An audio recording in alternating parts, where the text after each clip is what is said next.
دکھا رہے ہیں اتنی نیکی کسی کی ہے؟ فرمایا عمر کی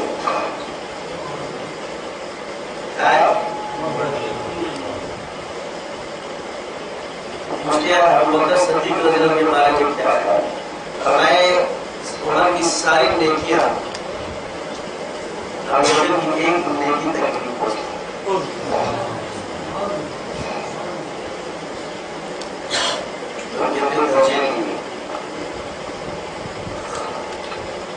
لیکن آج کے نقشبندی یہ دعویٰ کرے کہ مجھے سرنار کرتا اس میں بھی میری دیکھیں. پہلے وہ سروردی بنے گا، پھر چشتی بنے گا، پھر قادری بنے گا، پھر شاذلی بنے گا، پھر نقشبندی بنے گا.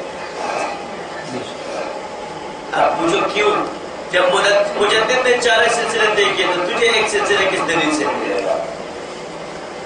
جب شاہ ولی اللہ نے سارے سلسلے طے کیے تو تمہیں ایک سلسلے سے کس دلیل سے ملے گا؟ اور جب حاجی عبداللہ مہاجر مکی نے سارے سلسلے طے کیے تو تمہیں کس دلیل سے ایک سے ملے گا؟ سارے سلسلے طے کرو اس کے رنگ پہ، تب تو میں نقشبندی کروں. سیڑھی پہ سیڑھی چلتا ہے بندہ. چاہے تم ہوائی جہاز میں چڑھو، نکلنا اس نے زمین سے ہی ہے. فضا میں ڈائریکٹ نہیں چلتا ہے، زمین سے اڑ کے جاتا ہے، بنیاد سے جاتا ہے. اس کو ہوتی ہے بنیاد اس کی کیا ہے؟ اس لیے سارے بزرگوں نے سارے سلسلے طے کیے، اور جس نے سارے سلسلے طے کیے وہی نسبت کا کمال حاصل کر سکتا ہے. جس نے سارے سلسلے طے نہیں کیے اس کو رسوخ حاصل نہیں ہو سکتا. خواہ مخواہ باتیں بڑوں کی کوٹ کرتے ہو، طریقے ان کے چھوڑے ہوئے. میرا ایک سوال یہ ہے کہ ایک بزرگ نے 20 سال محنت کی اور اس کمال کو پہنچا اس چیز پر اعتراض کیا. میرا منشا ہے کہ تم بھی 20 سال محنت کرو پھر اس کے انکار، تاکہ تمہیں پتہ چل جائے کہ اس کا انکار کیوں کیا گیا.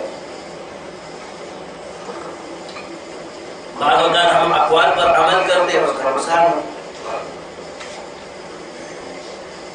اب کثرت نکاح پہ مسلمانوں کو اعتراض ہے. فساد امت کیا ہے؟ جب خواص بھی اس کو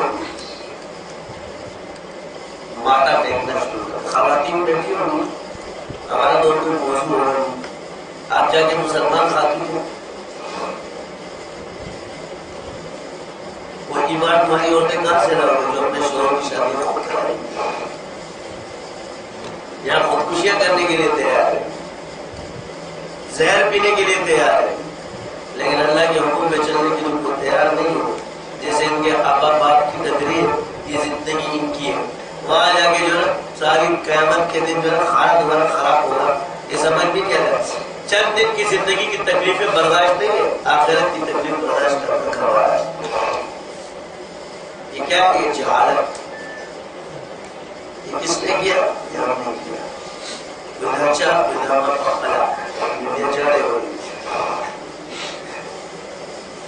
کس نے کہ میں نے خود کیا تو ہوتا ہے کیوں؟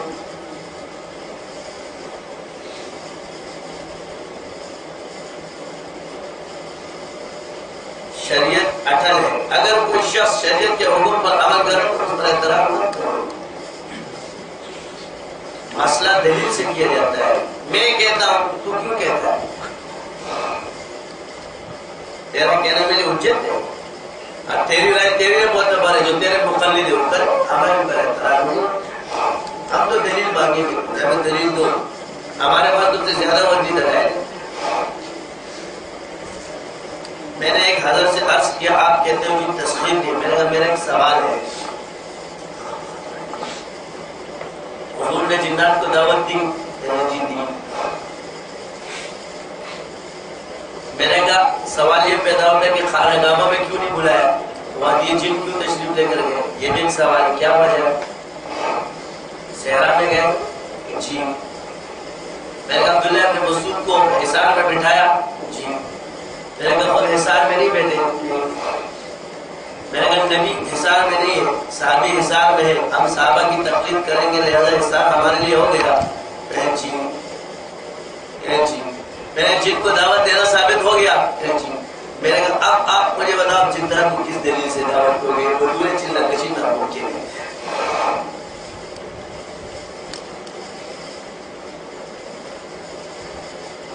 اردو نے چلا کشی ناممکن ہے. کیسے کرو گے دعوت؟ اب جنات نے بھی تو فرض ہو گیا وما خلقت الجن والانس الا لیعبدون. اگر ایک شخص اس لیے کرتا ہے کہ میں سے کون میں جنات کو دعوت دوں تو پھر کیا ہوگا؟ فریض النور دے کے کیا بولوں؟ حیرت ہے. تمہاری نیت یہ ہے. عقیدہ اہل سنت والجماعت کے مدعی یہ کہہ رہے کہ تمہاری نیت یہ ہے.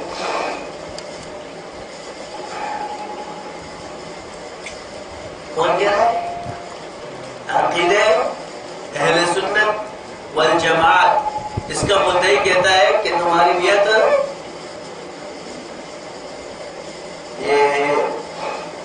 یہی کہتا ہے.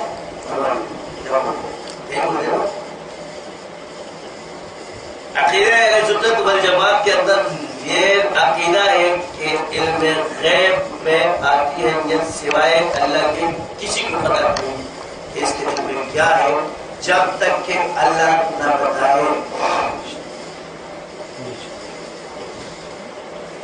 یا تو چوک اور چوراہوں پر آج کل سب میں ٹھیک ہے میں نے مدرسہ نہیں پڑھا ہے لیکن میں نے کوئی بات مدرسے کے خلاف بھی نہیں. جو کتابیں تم نے مدرسے میں پڑھی میں اسی کی دلیلیں دے رہا ہوں.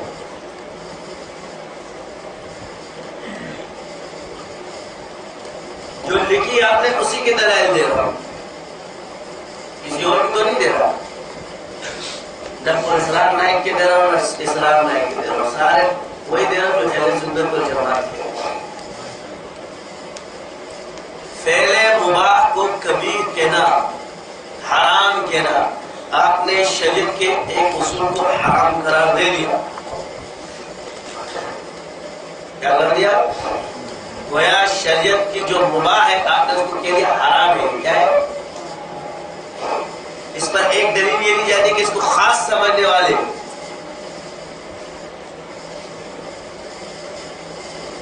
دیکھو ایک چیز کا تعلق یاد رکھنا وہ مباحات جس کا تعلق فرض کا مقدمہ بنے وہ تو کسی صورت نہیں چھوڑا جا سکتا.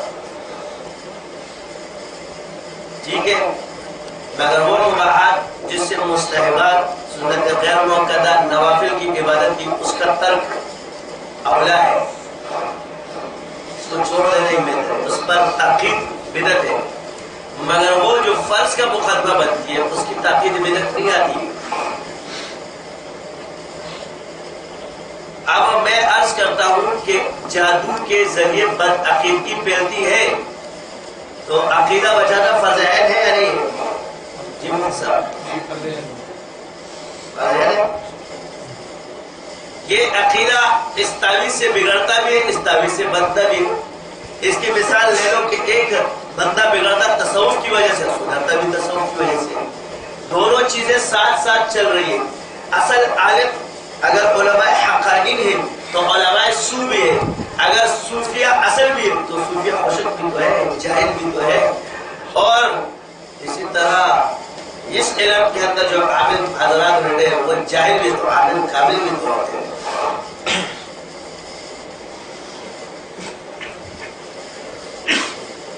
اس وقت تک ایک انسان کسی کا معتقد نہیں ہوتا جب تک اس کو زیر نہ کرے. عالم کا معتقد وہی آدمی دوسرا عالم بنتے جب اس کو گہرائی میں زیر کرے. صوفی کو وہی آدمی زیر کر سکتے ہیں جو اس کو مقامات میں زیر کر دے اور عامل کو وہی آدمی کر سکتے ہیں جس کو عملیات میں زیر کر دے. یہ ایک فطرت ہے انسان. پہلوان اسی پہلوان کی مانے گا جو اس کو زیر کرے گا اور ڈاکٹر اسی ڈاکٹر کو مانے گا جو اس سے اچھا آپریشن کر کے دکھائے گا. یہ اصول ہے. ان تمام اسباب کو چھوڑ کر آپ کون سا اصول لے کر آؤ گے جس سے لوگوں کو بچاؤ گے؟